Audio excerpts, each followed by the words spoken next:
My inspiration for the collection last year was, I guess I just want to be on vacation or something. It was just that quick, fun, fast cuts. This season, I think I just want to be comfortable. I think there's something really awesome about being able to be comfortable and sexy and casual and all of that at the same time.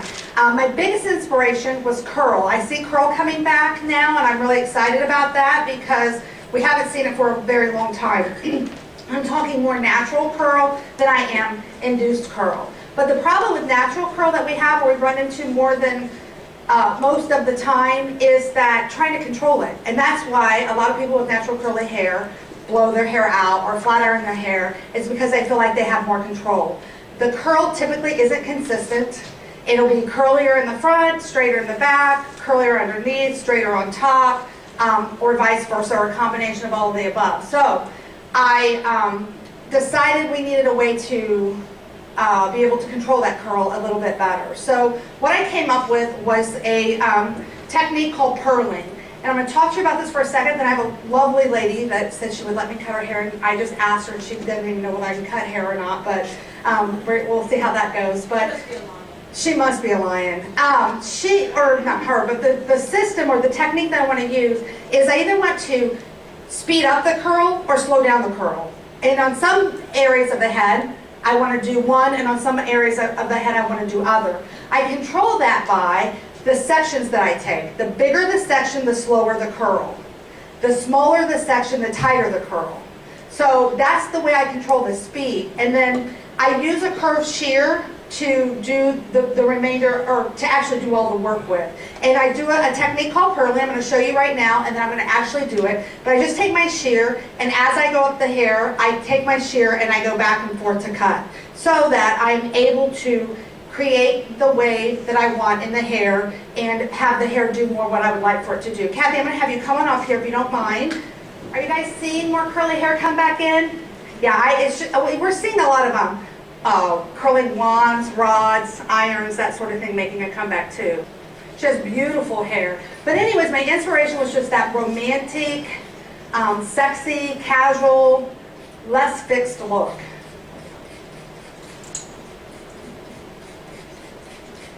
I'm always a little fearful to do curly hair on stage, and when I was launching this collection, and let me say this too, I had told one of the gals is going to be a model of this, so let me say this first, and then I'll come back to what I was going to tell you my story about Ohio.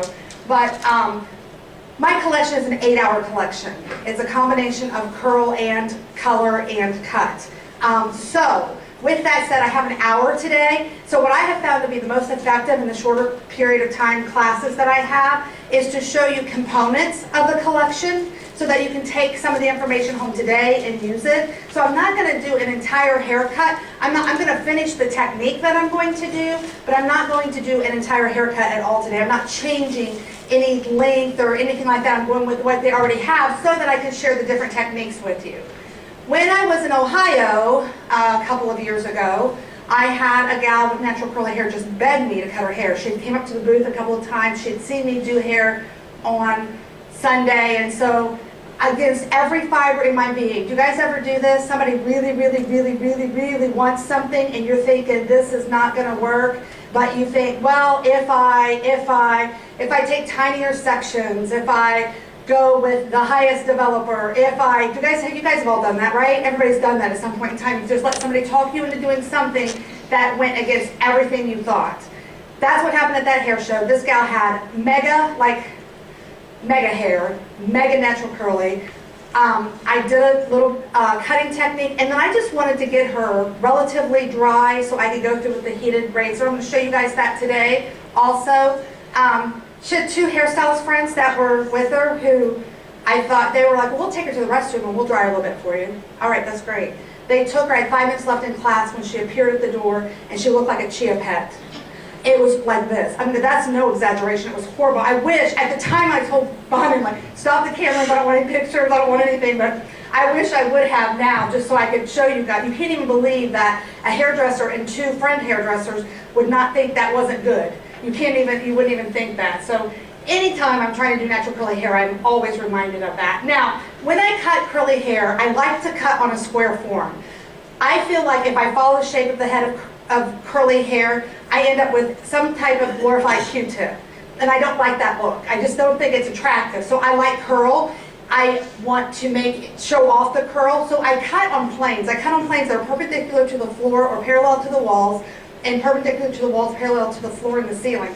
So everything is kind of in square form, whatever direction is that I'm going. She has a little bit of a swing going right here in her hair. Here, let me tell you about these curved shears besides the technique I'm going to show you today. These are some things they're really great for. And I'm going to tell you, Bonnie put these in my hands a couple of years ago and said, here, Rhonda, I need you to cut with these. And I said, why? And she said, you'll love them. And I thought, okay, whatever. And I took them back and started cutting with them. I have no idea where my straight shears are. I have no clue. They're somewhere, but I don't know where they are. I use them all the time because these are some of the things. If I want to cut this so it swings out, I can cut my center cut and follow my shear around this way. Cut my center cut, follow my shear around this way. The curve is already there. That's one thing that is exactly fabulous. So if I was going to cut this to swing, I'd cut this direction. If I want this to bevel under, I just take the shear in this direction, cut from center out, center out. Anything around the ear, if I'm doing a short haircut and I'm following around the heat, you just see how nice that is? I don't know if you guys can see over there or not. It just goes around the shape of the ear. Anything around the face, any angling, I just follow the shear down this direction for this side, and I can go backhanded this direction, or I can start at the bottom and cut up this direction on this side. Anytime I want to put a weight line in and do any kind of graduation, they're great for that. I mean, I can't find a reason why I don't like these shears. The only reason why I wouldn't is if I was trying to do a flat top maybe. It'd be really hard to do a flat top with a curved shear. But besides that, I can't think of a reason why I don't like it. If I'm putting in a weight line, I'm not, but I'm just going to show you in the event that I was. I can just pull this hair up, cut to my desired length, cut my weight line in. I can either cut the bottom from top down, or I can work in this way, but I automatically get that graduation, right, depending on how I hold my shear. And then when I get to the top and I want to round this out, just flip my shear. It makes my job, my life, everything so much easier. For the technique I'm using, or doing today, I'm going to go ahead, and I'm going to go to this side so you guys can see. I'm going to start in the center. Now, she has a medium speed. Do you like the speed of your curl? Would you like it to be faster or slower? More curl. So I'm going to take her, if I wanted to go faster, what did I say I needed to do? Smaller sections. I'm going to take tinier sections. I'm going to go straight down the middle here. I'm going to use her pre-established length because I don't want to alter her length as my guide. Pull this hair straight out.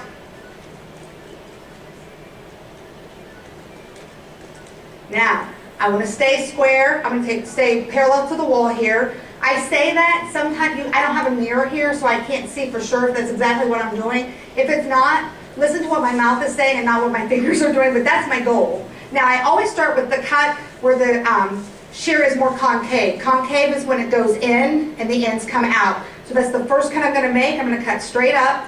I take my next section, and then I flip my shear. I section, then flip, so I remember where I'm at. There's my next cut. I'm working my way up. I'm staying parallel to the wall. Next section, flip my shear. That's just so I can remember where I was before. Next section, flip my shear. Now I'm going to take the next section beside here. She's got a little swing going, so I'm going to stay right along this plane. I'm going to pull this hair straight out from where it lives. Let me turn you just a little bit here. Making sure I get a piece of my guide from underneath. Pull this out, cutting straight up, shear out, take my cut, work my way up, flip my shear. Up, flip. Up and flip till I run out of hair. Now, if you're an eagle or a precision cutter, you're going to want to go in there and fix these little waves or flips I put in there, and then you're going to defeat what we're doing. We're trying to change up the speed of the curl. In order to do that, short hair pushes long hair, right? We all know that if we've been doing hair for any length of time. So I need those little points where the hair is pushing in order to be able to have control of the speed. If I were going a bigger speed or a slower speed here with bigger sections, I might just take one section right here and pull that, converge everything to the center and cut it up, or I might turn it into 3 sections. Because she wants a tighter speed curl, I'm taking probably 5 or 6 sections. I'm going to take this straight back, cut up first, straight back, flip my shear, straight back, flip my shear. I'm going to take my last section on this side. I'm probably going to start to run out of hair because I'm pulling it back to this plane. Got a little cut, up, flip, and cut. Wait till I release this back and you can see the entire design. I'm going to turn you just a little. It's very awkward in a chair like this with no arms or real back. You're constantly palming your client. Make sure I've got my guide in there. Out, up, flip, cut. And then I'm going to take my last section here.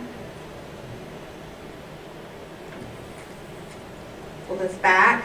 Now if she didn't want it to swing, I would do more of a rounded square right here so that I could make sure that I could connect that into the sides. But because it does swing, I'm pulling it straight back. Out.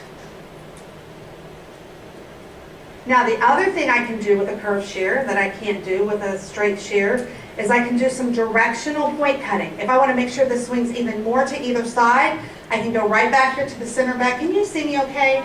Okay, I want to make sure I'm not cutting you out. Can you see right there okay, Bonnie? All right. I can pull this hair straight out from where it lives. If I want this side to swing this way and have more kick to it, I turn my shear that direction. And so when I go into point cut, I'm doing directional point cutting because I'm bringing it to this direction. If I want it to come to this direction, I just flip it and then go in and point cut to this direction. So depending on what kind of a look I'm wanting would determine how I would hold these shears, but it just helps me to be able to do a whole lot more with the hair that I can't do on with a straight shear. Let's get your sides wet and I'll pull those back in.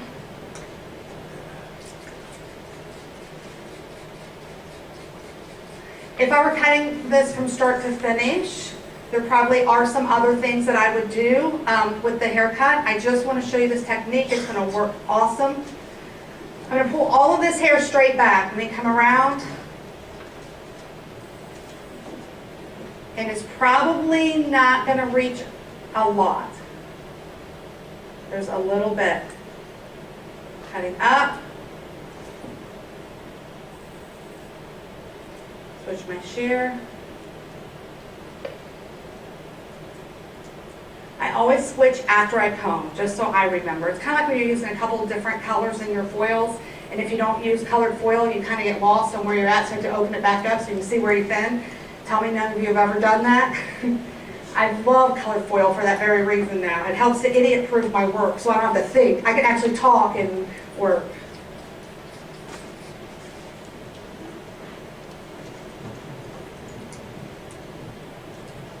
Okay, same thing here. I'm just going to pull this straight back.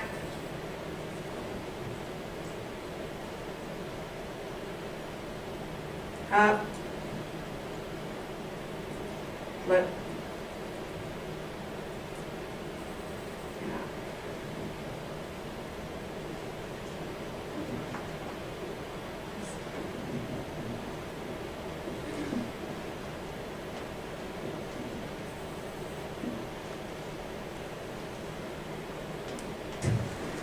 Now, I also get the opportunity today, because I have a straight-haired client, to show you a technique that I absolutely love called invisible layering.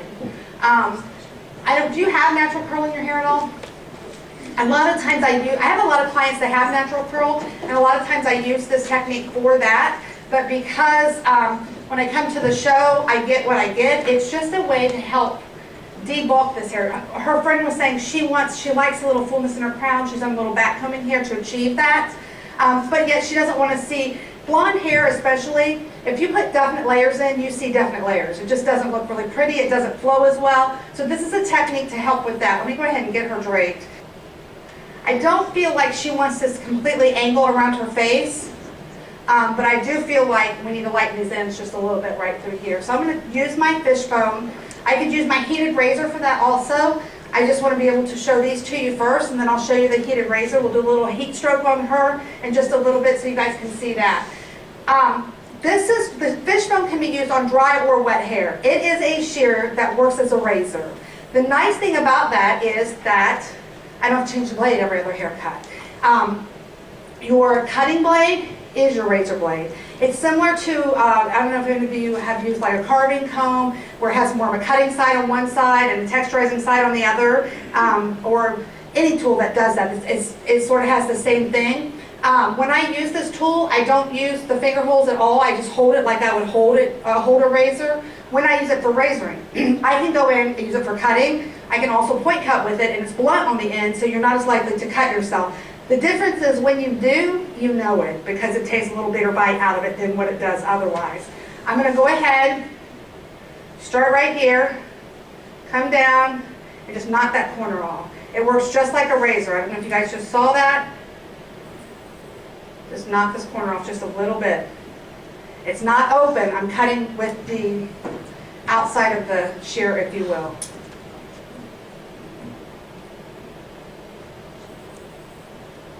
Go in and just remove that corner just a little bit. Just soften that up. Now, if I really felt like this was heavy, I'll just show you for a second. I can go in and still do like a little bit of flat razoring, like I would with my razor, and just remove however much hair that I would want to do that with. For the fringe, I want to get in there, just lighten that just a little. I can go in, just softly stroke it or touch it and remove the hair. So it's a great, great tool for that. For invisible layering, what I want to do is go in the direction that my client wears the hair, take my first section. She's tall, I'm short, so this will be interesting, but we'll see what happens. I leave out the fringe area or the front area. The head's divided up into the flat, the roll, and the round, and the flat kind of extends right up through this area here. I leave all that out so that I'm not going in and disturbing the way that that lays. And then I pull the hair directly across the head to the opposite side of the head.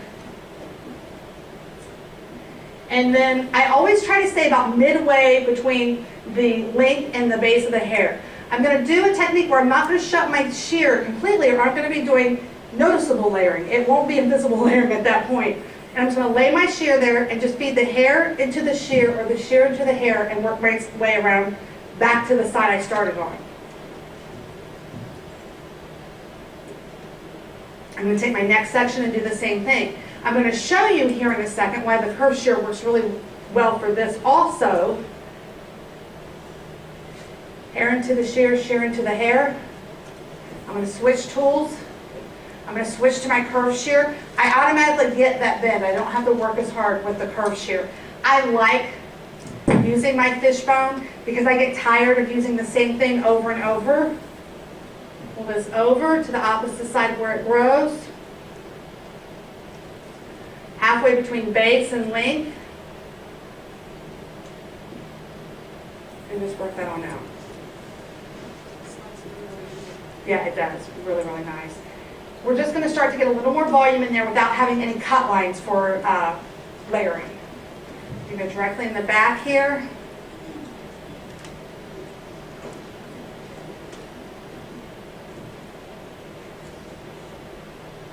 Opposite direction of the way it grows. Halfway. I don't want to slide that, because what that does is create tension on the hair, just like you would with a ribbon at Christmas time. If you want it to curl or kink up, you slide it right on out. We don't want to do that for this type of technique. I'm going to make sure that I continually open and close the shear as I move across the top of the head. Pull this completely over.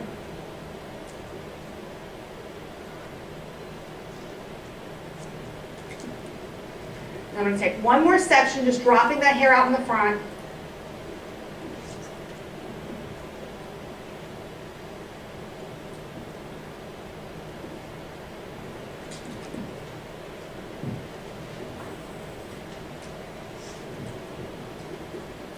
Now, when I spin her around, you can see how we just get more movement and more the ability for more volume in the crown. I haven't backcombed that. I haven't put any product in it. I've just lightened this up so this moves, and you don't see the continual cut marks. Now, another thing that I like to do with that type of hair is go in with my heated razor. Anybody ever used a heated razor before? It vibrates also, and it's a razor. It's not a toy, so be careful. It gets as hot as an iron. I think it gets to 350. Is that what that box says back there, Harry? 315. 315. When you turn it, the idea behind the heat is so it'll close down the cuticle. The idea behind the vibration is so that it'll work through the hair just a little bit easier. When you turn this on and you put it on vibrate, I just give it a couple seconds to heat up and it does what I need it to do. If you lay this on your client's skin or your own skin, you will burn yourself. So I'm just telling you that right now. The only thing I'm going to show you with this for right now, it is specifically designed for dry hair. This is not designed for wet hair. People say to me all the time, can you use it on wet hair? You can. Don't put the heat on and don't put the vibrate on. Now, if I'm going to do that, it's kind of long. I would get out my short feather razor and do a traditional wet razor cut, what I'm trying to say. So this is specifically for dry hair. I'm going to pull this out, do a little bit of a heat stroke. I'm just going in there and just releasing some of that hair, not a huge amount, just so I can lighten that up and have that softer flow and you just don't see those layers. Pull this out, tension, go in and stroke it. And I just get little pieces out, just so this will flow more. Again, you still don't see these definite cuts in there. All right, can you guys see how beautiful that lays in? Isn't that gorgeous? And we've cut out a good amount of hair, and she still has a great amount of hair. She's still able to get the volume that she wants. We haven't altered her length at all. Just a great technique for debulking, laying her hair. So what I want is to give her more volume in the crown. I'm going to band this. I'm going to do a little banded cutting. Bring this straight up.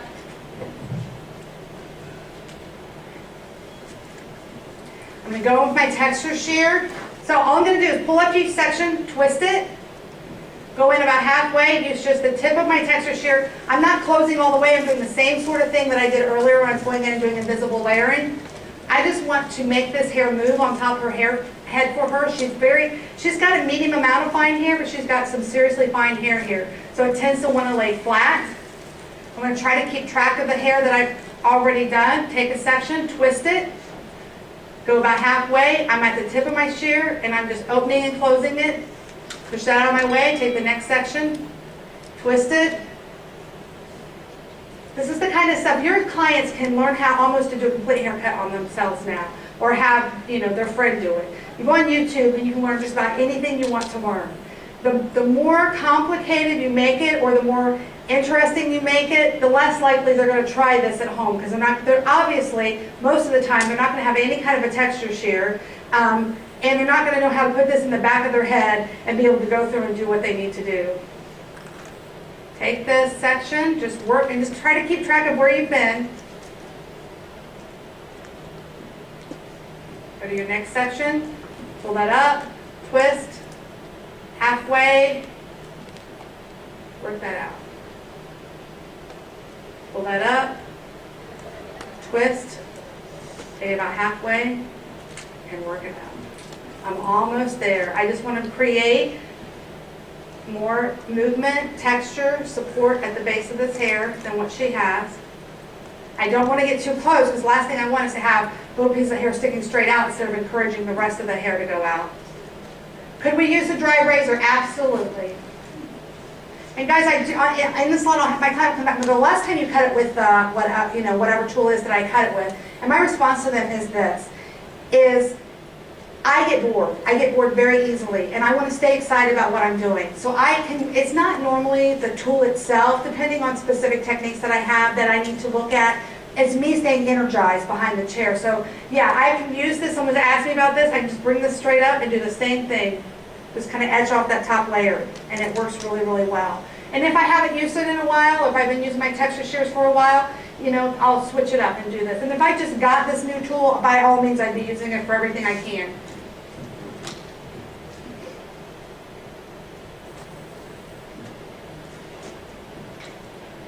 And you can just see we've created more volume in there, but I haven't removed any length or changed anything else about her haircut. Okay, if you guys don't learn a darn thing today, don't miss this right here. Pay close attention. I'm gonna have to push her to the edge of the stage once I get her ready. That way I can just push her off if it doesn't look good. No, I'm just kidding. I walk off the stage normally because I want you guys to be able to see what I'm doing, because it's only a one-time cut. She's got some nice hair. I'm gonna wet the back of this hair. I'm only gonna do it in the back, and then you can do this cut on the side too, but she's got this little swing going on that's beautiful. Love, love, love her hair. All I want to do is create a little more oomph in the back for her.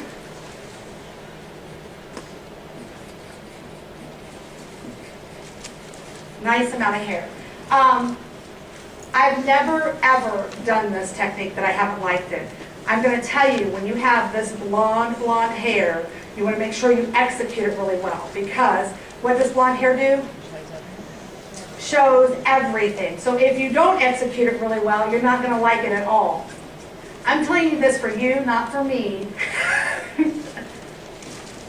Comb this hair straight up from where it lives. The occipital is my guide that I use to decide how high I'm going to go. The higher I go, how many of you are 40 or older? Raise your hand. Okay, you guys are going to relate to this. I don't know if anybody else is. The higher I go, the longer the length is, the more Brady Bunch mom it can be. You with me? If you don't know who that is, it gets more of a mullet look. So she's got some length here. I'm going to stay lower. I want less of that look, but I want to debulk her hair. Let me re-wet this just some more. Curved shears are awesome for this technique.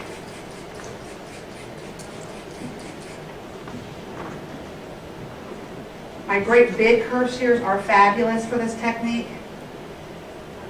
Because you're putting it right there, can you zoom in on us? Then that way, can everybody see that screen if you can't see me? I may not have to get off the stage to do it, because I'll have to de-mic and everything if I do that. Okay, I'm going to start in one corner of her neck. Let me try over here so you see. In one corner of her neck, I'm going to cut an arch right on her skin underneath of her occipital bone. And again, I don't want to go too high. She's got some length here. Comb this straight up. Lay this shear. I'm going to lay it so the arc goes this way. You can do this with a straight shear. I'm not going to tell you you have to have the shear to do this with, but I love this shear to do it with. I'm telling you, until 2 years ago, I would have said, I don't need that, but I feel like I need it a lot now. I don't know how to do it without it. Okay, comb this up. Keep it all up. Start at the bottom. Her occipital is about right here. I'm going to stay under her occipital. I'm cutting right on her scalp. You guys see this? Can everybody see? If you can't see, it's a one-time cut. Once I go all the way across, I'm finished. Yep. All the way to the other side. I didn't hear the question. It's all the way against her scalp. Was that the question? Now, when I comb down this underneath piece, we have this nice little wispy thing going on, right? This hair right here is so short. It's what's helping to push this in. I'm trying to collapse this out for her just a little bit. Now, this hair is going to fall right back over top of that. So you're not going to see this huge thing. This just allows me to debulk this, if you will, so that it will lay in a little better for her. So this hair comes right back over top of that.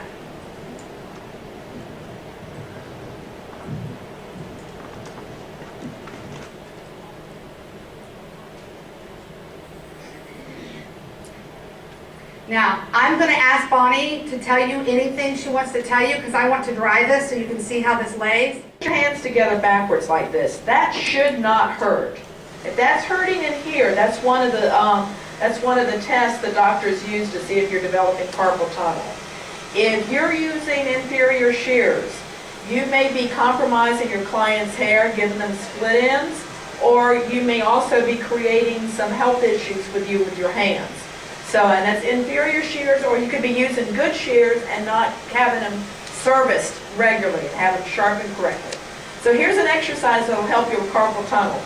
And as I said, you can be religious about doing it. That'll help you remember this exercise. You're going to bend from your waist and wiggle your fingers. When I get through, you're going to get up and do it with me so you can wake up.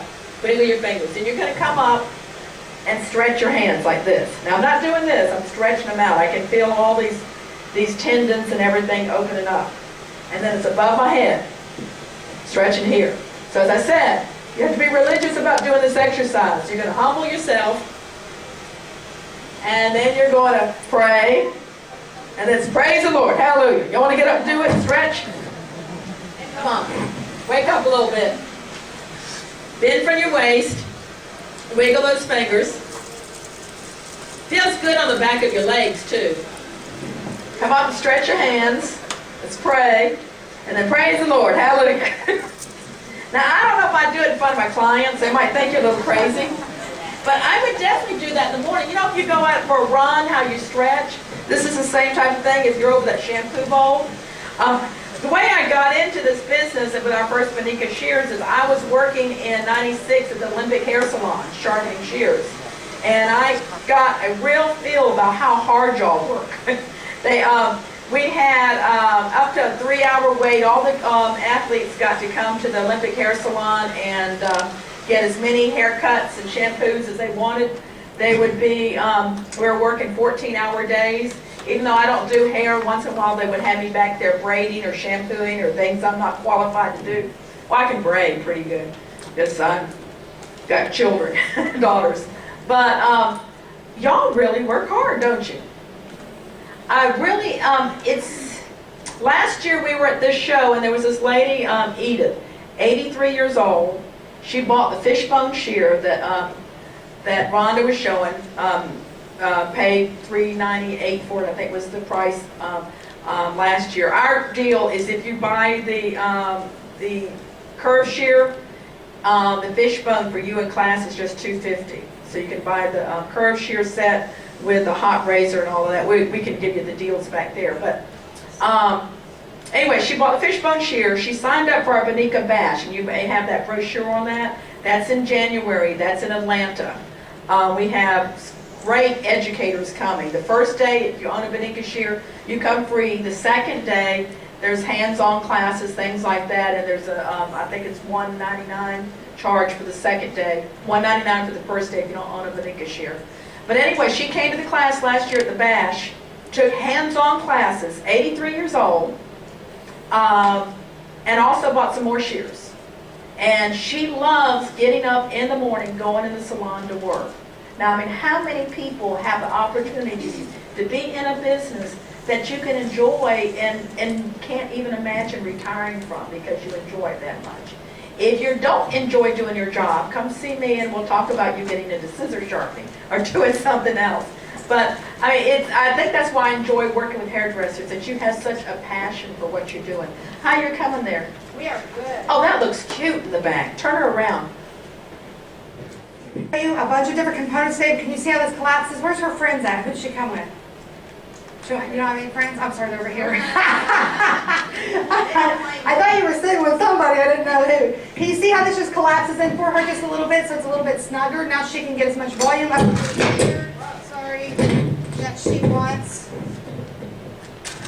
Can you guys see how you can use that in the salon and how awesome that would be? It's great on natural curly hair also. I just didn't have a natural curly hair model. So I can get back over here. Now I want my original model, Kathy, to come back up so I can finish styling her out. And then we're going to call it a day. Thank you so much.